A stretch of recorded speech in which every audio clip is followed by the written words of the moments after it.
So yeah, I had to learn how to play AFL, which hopefully I did it justice. And I don't know whether I should bring up the Swans or not. What do you reckon?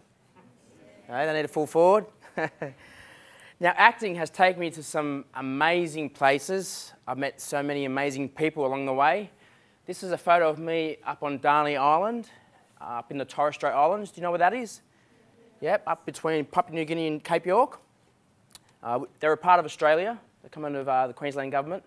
So I went up there doing a TV show called Remote Area Nurse, which was screened on SBS a couple of years back, which for me was an amazing experience. We flew up there. I spent 3 months on a tiny island. It was 800 metres wide at its widest point where the plane landed, and 2.2 kilometres long in the shape of a teardrop. It was paradise, and we shot up there for 3 months. All we did was act, fish, eat, snorkel. It was absolutely the dream gig. I've been to England. I did a theatre production here in Sydney, and we did it in 2002. 2003, we toured over to England and did a 6-week tour over there. And for me, that was a real eye-opener. I didn't realise how big the world was. I knew Australia was big, but I didn't realise it took a whole day to fly to the other side of the world. So it was an amazing experience, and I got to travel throughout Europe after we finished acting and do a bit of sightseeing, so it was amazing. And I got to meet an amazing array of people. George here was a crayfish diver, one of the best in the country, and he took me out crayfishing one day, and I wasn't too keen on it because about 5 minutes before we jumped in the water, I saw a tiger shark swim past, and he said, "Don't worry, they're well fed up here, so I don't have much meat on my bones anyway, so it's lucky for me." Now, I've also done a lot of stage productions, like I said. I did a lot of those in the last couple of years. Stage is completely different to film and TV work, and I'll explain a bit now. This is a production I did called A Midsummer Night's Dream. It's a Shakespeare play. Do you know about Shakespeare play, guys? Yeah, plays, yep. So I played the role of Puck. It's a pretty scary shot, isn't it? He's a fairy, and I'm holding a light in my hand. It's like a little fairy I'm holding in my hand. And that was a great gig. My first Shakespeare play, and it was a great play to watch and perform. It's a comedy. Theatre, you get to rehearse, and you have a great rehearsal period. You have 6 weeks in total, which is an absolute honour in terms of an actor's eyes. To have 6 weeks to learn the script and get into character with the other actors on a floor, on a rehearsal space floor, that's a great thing to have. TV, you don't really have much rehearsal. If anything, you have maybe a week, if that, if they're generous. But usually all you have to do is learn your lines the night before for the scenes that you're going to shoot the next day. You rock up on set and you have about a 10-minute rehearsal, and that's about it. So 6 weeks to 10 minutes, a big difference. Films are practically the same, but you maybe might get a few weeks before you start actually filming. So there are lots of rehearsals. Yeah, and TV, it's a different whole kettle of fish.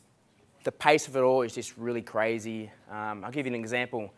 There's me in Capricornia, sorry. Another theatre production I did here in Sydney. It was a 3.5-hour play. So with theatre, I had to learn the whole script in that 6-week period and then perform the play word for word for 3.5 hours. This play here I was the lead actor. I was on stage for all but 5 minutes, and I had to learn 318 A4 pages of script. Can you imagine that? It was pretty scary. So I'm glad I had 6 weeks to rehearse it. This is the same play. Great theatre director, Wesley Enoch, and Ursula Jovic was my co-star. Has anybody seen the movie Australia? Yep. Do you know when the little boy runs up into the water tank and his mother follows him and she drowns? Well, that's Ursula. She played his mother. And a great singer as well. So yeah, with TV as well, you learn your lines only the night before, like I said, whereas theatre, you have to learn the whole script in one go and perform it. And you've got to remember that it is a live audience, so it's pretty scary. Most recently, this is a show I did called The Alice, which was on Channel 9 a few years ago, and this is me basically getting mic'd up like I did earlier. He's the sound guy, micing me up. It was a really windy day that day, so they needed to put a radio mic on me to get my dialogue nice and clear. Later on that year, I did a film called Stone Brothers, which is a comedy, and we shot that over in Perth and Kalgoorlie. So I got to travel over to WA for the first time. Great experience. It was very hot, 47 degrees in summer, and we drove around mostly in the car.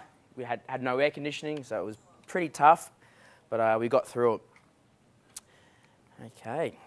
Now this is getting into the presenting side of things. So this is my first presenting gig. I did a TV show called Going Bush. Does anybody recognise the face in the right-hand corner? Yep. Kathy Freeman, that's right. So for me, we travelled throughout Central Australia, Cape York, and back to the Torres Strait Islands. So for me, that was an amazing experience once again. And I got to learn about my culture on a high level. And I thought, that's pretty cool, you know, I get to travel, hang out with Kathy Freeman, who's a superstar, and learn more about my culture, so it was great. Got to travel to so many places. The photo of me and Kathy up there is at a location called the Devil's Marbles, which is about 80 km south of Tennant Creek, and there are these amazing big round rocks that are on top of each other, and nobody knows how they got there. But the Indigenous people have their own story about how they got there, and if you watch Going Bush, you'll get that story. As you can see, I'm holding a spear that they used in battle. Oh, sorry, that's actually a number 7 boomerang. So, you know the usual boomerangs you get in shops that are shaped like so, and that come back to you? Well, this one was used in battle. So when they battled against other tribes, they shaped it into a number 7, and they used that in battle, and that was a shield they used as well. So I'm going to throw to a clip, and I want you to notice that it's presenting, but it's very subtle, and I'm not presenting to camera. I'm actually getting the stories out of the people, but not to camera, so have a look.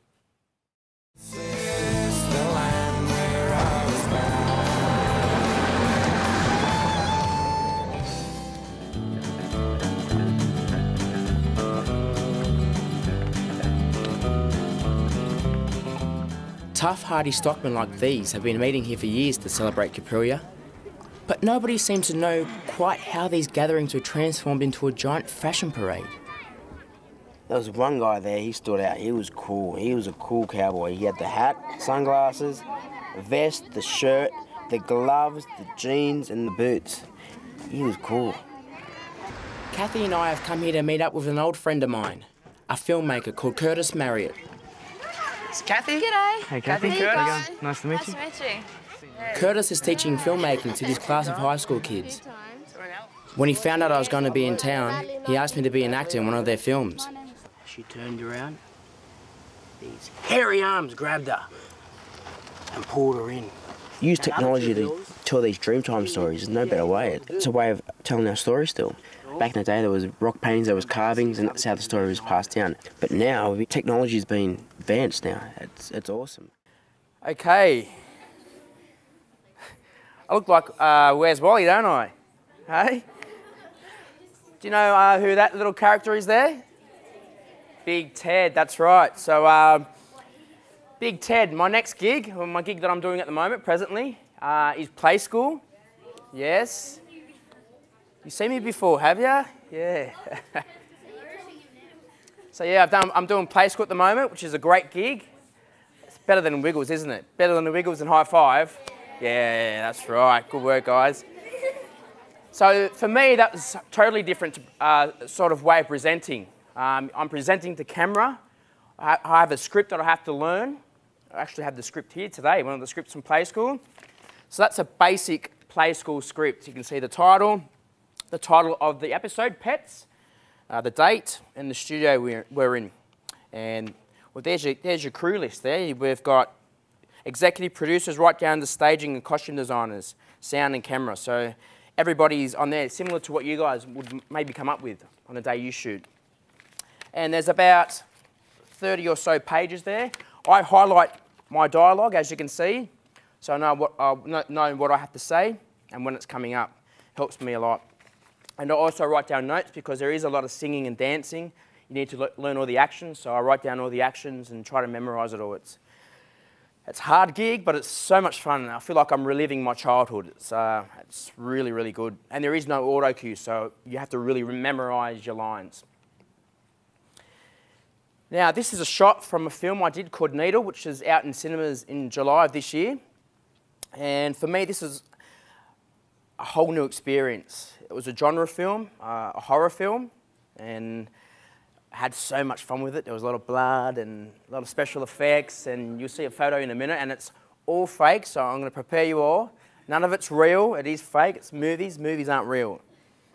Okay, so what happened was, you see that's a fake arm right there, as you can see. Now, how they built that was that I worked with the special effects company that worked on The Matrix and a few other films, and I basically had to go into their workshop and make sure my arm was nice and clean, place it in a box, and they filled the box with silicone. And I had to keep my arm there for about half an hour and not move it, then pull it out, and then they did their tricks, and about 2 months later they come on set, and I had a carbon copy of my arm, right down to each hair, the colour of my nails, everything. It was a carbon copy. It was amazing, and it could move, so they could move it by remote control, and it moved, and it did a trick. You'll see in a second what it actually did. So we'll cut to it. And remember, it's all fake. All right, you ready? Yeah. All right. There it is. Yeah, it's pretty gross, isn't it? But it was fun. So as you see, the arm actually, there was two arms. So one arm would just move like so and look like it snapped off. And then they brought the other arm in, which actually had the full cut. So it was fun. So as you can see, we've got a lot of teamwork happening there. The lady with the red hair, she was actually, there was a tube going through the centre of the arm, and she would pump fake blood through that tube, and the blood would come out in the middle of the arm, and it looked real. The camera was shot from below, so you couldn't see my real arm. As you can see, my real arm strapped to the fake arm. So the camera angle they had, it looked like that was my real arm, and I was grabbing my fake arm going, ah, and all the blood was spurting out all on me, and it was crazy. It was a great day. 2 days to shoot that whole segment.